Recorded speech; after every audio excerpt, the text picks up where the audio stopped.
ఏమంటివి ఏమంటివి మానవ జాతి నీచమా?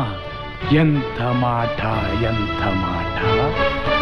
వైతరుని వరకు వెంటాడి వేధించి ముప్పుతిప్పలు పెట్టి మీ ధర్మసూత్రములను మంటగలిపి పతి ప్రాణములు దక్కించుకున్న నారీమణి సావిత్రిదే జాతి, మానవ జాతి. తన భక్తితో సాక్షాత్ పరమశివుడినే ప్రత్యక్షము గావించి మీ పాసమును సైతం గడ్డిపోచగా నుంచి ప్రాణహరులైన మిమ్ములనే ప్రాణభయంతో పరుగులెత్తించిన పసివాడు మార్కండేయుడిదే జాతి, మా నవజాతి. నీచమన్న మా జాతి మూలమున ఏనాడో అప్రతిష్ట మూట కట్టుకున్న మీరు నేడు జాతి జాతి అని మమ్ము అవహేళన చేయుటయా? ఎంత వివేకం, ఎంత జ్ఞానం, ఎంత కుసంస్కారము!